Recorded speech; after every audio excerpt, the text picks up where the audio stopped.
আসসালামু আলাইকুম ভিউয়ার্স, আপনারা সবাই কেমন আছেন? আশা করি যে যেখানে আছেন সকলেই ভালো আছেন। আলহামদুলিল্লাহ আমি ভালো আছি। আরেকটা নিউ ভিডিওতে আপনাদের সবাইকে স্বাগতম। আজকে পর্বে থাকছে লাউ শাক দিয়ে পাকোড়া। এখানে কিন্তু কিছুটা লাউ শাক নিয়েছি। লাউ শাকগুলো ধুয়ে ভালো করে পরিষ্কার করে নিয়েছি। হাফ কাপের মতন মুসুরি ডাল আগে থেকে ভিজিয়ে নিয়েছি, ভালো করে ধুয়ে পরিষ্কার করে নিয়েছি। এখন পানিগুলো ভালো করে কিন্তু চিপিয়ে নিয়েছি। এখানে কিন্তু 5-6টা কাঁচামরিচ দিয়ে দিলাম। এখন 2 কোয়া রসুন দিয়ে দিলাম, 3-4 কোয়া আদা কুচি দিয়ে দিলাম। এই যে দেখুন, ভালো করে আপনারা চাইলে এখানে বাটাটাও ইউজ করতে পারেন, আমি কিন্তু আস্তটাই দিয়ে দিলাম। তারপর এগুলো ব্লেন্ডার দিয়ে ভালো করে ব্লেন্ড করে নেব। আপনারা চাইলে শিলপাটায় কিন্তু বেটে নিতে পারেন। এরপর যখন পানি ইউজ করা যাবে না, পানি ছাড়াই কিন্তু এটাকে করতে হবে। একটু আস্তে আস্তে করে ব্লেন্ড করে নিলাম। এখন কিন্তু এখানে হাফ চামচ দিলাম হলুদের গুঁড়ো, হাফ চামচ মরিচের গুঁড়ো, পরিমাণ মতন লবণ, সামান্য একটু গরম মশলার গুঁড়ো দিয়ে হাত দিয়ে ভালো করে এটাকে মেখে নিতে হবে। এই যে দেখুন, হাত দিয়ে ভালো করে কিন্তু মেখে নিচ্ছি। এগুলো কিন্তু একদম একটু শক্ত শক্ত থাকতে হবে, একদম নরম হওয়া যাবে না। পানি দিলে কিন্তু এটা নরম হয়ে যাবে। তারপরে এখানে এই যে দেখুন, লাউ শাকটা নিয়ে নিলাম।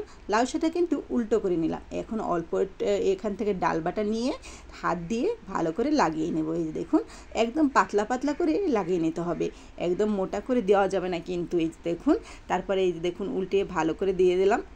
একটার উপরে কিন্তু আরেকটা দিতে হবে। এই লাউ শাকটা কিন্তু অনেক বড়, দেখতে পাচ্ছেন, অনেক বড়, বিশাল বড়। এটাই আমি নিয়েছি। আপনারা কিন্তু যে কোনো সাইজেরই লাউ শাক নিতে পারেন। আর কিন্তু আপনারা এটা মিষ্টি কুমড়া শাক দিয়েও করতে পারেন, কচু শাক দিয়েও করতে পারেন, এটা আপনাদের চয়েস মতন। আমার কাছে আজকে লাউ শাক ছিল, তার জন্য কিন্তু লাউ শাক দিয়ে ট্রাই করতেছি। তারপরে ভালো করে কিন্তু একটার ভিতরে লাগানো শেষ হয়ে গেছে। এখন আরেকটার ভিতরে খুব ভালো করে কিন্তু লাগিয়ে দিলাম। এক এক করে সবগুলোর ভিতরে কিন্তু লাগিয়ে দিলাম। তারপরে খুব ভালো করে এটাকে রোল করতে হবে। এই যে দেখুন, আস্তে আস্তে করে পেঁচিয়ে পেঁচিয়ে রোলটা করতে হবে। এখন আমার লাউ শাকটা যেহেতু বড়, তার জন্য আমি কিন্তু বুঝতেছি না যে এটা আমি কীভাবে রোল করব। এখন কিন্তু খুব ভালো করে এটাকে রোল করা শেষ হয়ে গেছে।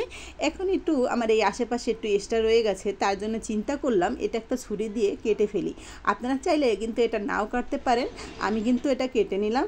এই যে দেখুন, এখন কাটা দোনো পাশ থেকে কেটে ওগুলো ফেলে দিলাম। তারপর ভিতরে একটা পাতিল দিয়ে পানি দিয়ে দিয়েছি, সেখানে কিন্তু একটা স্ট্যান্ডার দিয়ে দিয়েছি। স্ট্যান্ডারের উপরে এটা দিয়ে দিলাম, দিয়ে আমি 10 মিনিটের জন্য এটা সেদ্ধ করে নেব।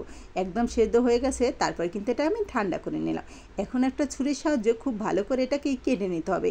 আমার ছুরিতে একটু ধার নেই, তার জন্য যত আমি ফ্যাসাতে পড়ছি, দেখছেন যে একদম কাটতেই আসে না। তারপর দেখুন, খুব যত যুদ্ধমুদ্ধ করে একটু কেটে নিলাম। এখন কিন্তু চুলার উপরে একটা কড়াই বসিয়ে কড়াইতে পরিমাণ মতন তেল দিয়ে দিলাম। তেলটা গরম করে তারপরে এগুলো কিন্তু আস্তে আস্তে দিতে হবে।